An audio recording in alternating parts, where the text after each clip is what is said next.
Yet from the Ninth Circuit Court of Appeals on this big dispute over who should control California's National Guard. So even though this is still up in the air, the U.S. Secretary of Defense, Pete Hegseth, poking the bear, activating an additional 2,000 California Army National Guard soldiers to the area. Because clearly, what you saw with Matthew, we need more troops. Last week, a federal judge ruled that the Trump administration deployed the Guard illegally and ordered control of the Guard be returned to Governor Newsom. Well, the administration quickly appealed that decision. The order was paused. Today's hearing was about whether the lower courts could take effect, decision take effect while the case makes its way through the court. Basically, can Newsom get control right now?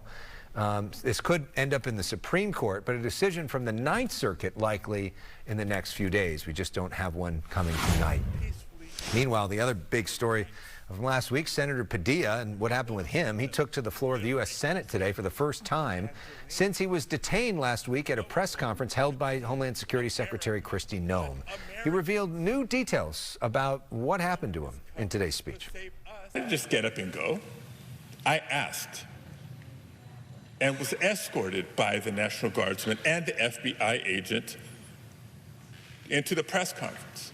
The United States Secretary of Homeland Security said that the purpose of federal law enforcement and the purpose of the United States military was to, quote, liberate Los Angeles from our governor and our mayor.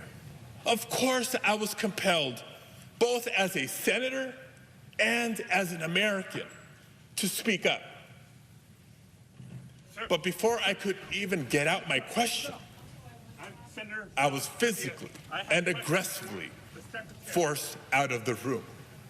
Even as I repeatedly announced I was a United States Senator, I was forced to the ground. First on my knees, and then flat on my chest.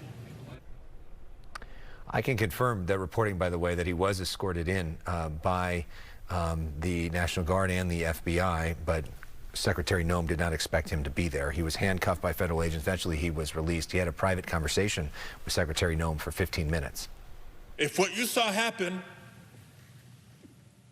can happen when the cameras are on, imagine not only what can happen, but what is happening in so many places where there are no cameras.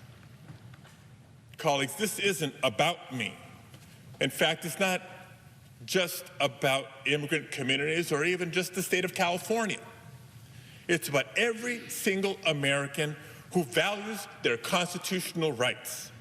It's about anyone who's ever exercised their First Amendment rights, or anyone who's ever disagreed with a president, or anyone who simply values our democracy.